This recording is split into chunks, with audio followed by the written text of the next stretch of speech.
මසුරුවයි උපදින ලෝකයක් තමයි බහිරව ලෝකය.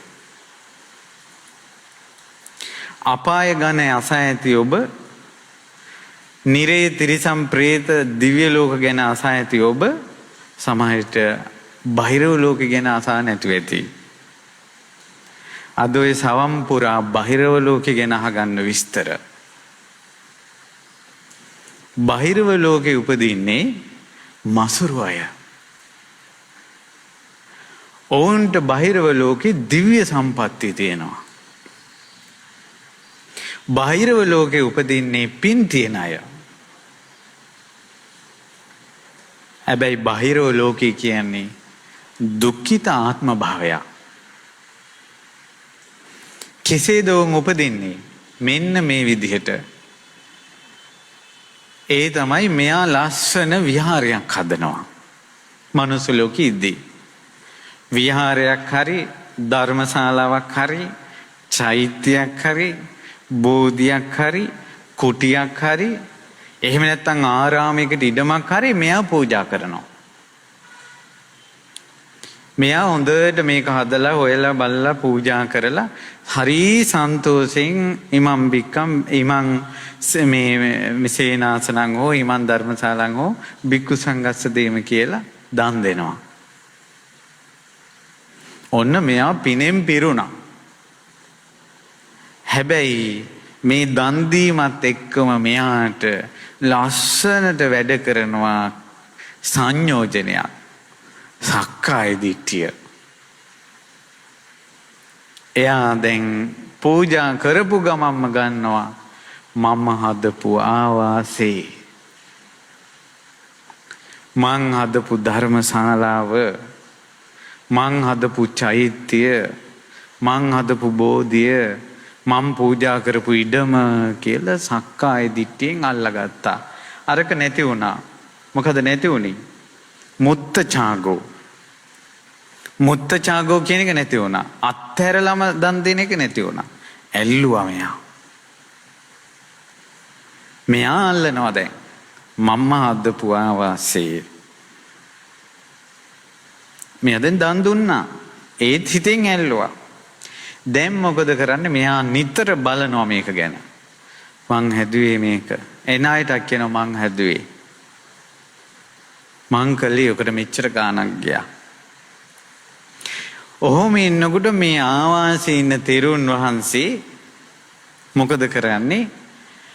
අර තවත් පිටින් ඉන්න තෙරුන් වහන්සේලා වූ ගිහි අය වූ අර ආවාසයට ඇවිල්ලා කතා කරනවා. අර ආවාසයේ පූජා කරපු උපාසකයාට එච්චර ලොකුවට කතා කරන්නේ නැහැ. එතකොට අර උපාසකයාගේ හිතට එනවා බලාපන්. මමයි හැදුවේ. දැන් මාත් එක්ක කතා නැහැ. අර පේන්නේ අර කොහෙවත් යන්නේ මේකට වැද්දාගෙන.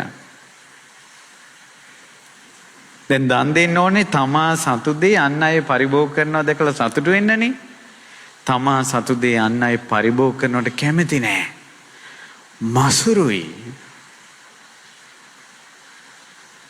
ඊට පස්සේ කියන මේ සත්‍ය කතාවක් කියන්නේ. ඊට පස්සේ මොකද මෙයා කල්පනා කරනවා අන්න අපේ ආවාසයේ තෙරුන්ට අලුතෙන් ආපු අය ඉහළයි. ආවාසයේ හදපු එකාට පයින් ගැහුවා. මම යන්නේ. මම යොතන හැදුවේ. මුන්ට මුල මතක නැහැ. කෙලෙහි ගුණේ නැහැ. මෙයාගේ හිතේ වැඩ කරනවා. මේ තමන් පූජා කරපු දෙයක් මේවා කරගෙන. ඊට පස්සේ තමන් පූජා කරපු ආරාමයට ආවාසයට තමන් අකමැති අය එනවා. එනකොට මෙයාගේ මූණ සවුත් වෙනවා. අරුන් එනවා. අරුන් එනවා. හාමුදුරන්ට දැන් ඔවුන් ඉහළයි. ඊට පස්සේ පොදු සභාවක දායක සභාවක සංඝයා වහන්සේ අවවාද කරනවා. මූණ තොලපොට පෙරලෙනවා. උන්වහන්සේට මතක නෑ මේක කළේ මං කියලා. දැන් ඔන්න දන් දීලා රැක්කා. රකින්නවා මගේ කියලා අත්හැරියේ නෑ. මැරිච්ච ගමම්ම උපදිනවා. ඒ විහාරේ, ඒ ආවාසේ, ඒ ආරාමේ යටම පොළොවේ බහිරව විමානය.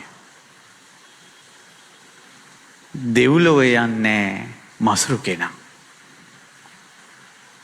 ඒක යටම උපදිනවා.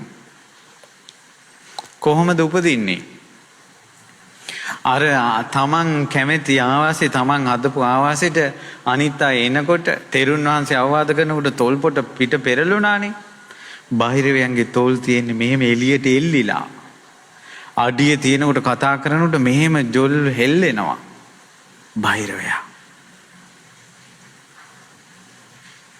තමන් අකමැති අය ආරාමෙට එනකොට අර මෝන රැව්වා.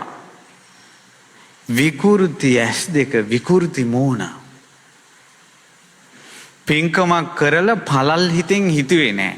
පටු වුණා. මිටි රූපේ. අතපය බකල් වෙලා බඩ ලොකුවට තියෙනවා බයිරවයා. විමානේ මැණික්, විමානේ රත්තරන්, දිව්‍ය භෝජන. ශරීරයේ විකෘති වුණත් ඇයි මේක දුගතියක් වෙන්නේ? ඔහුට පේනවා ආරාමෙට ආය කට්ටිය එනවා. ආය අර ශෝකේ හට ගන්නවා. මුන් ආවා. ඇයි දැන් පේනවා එතනමනේ.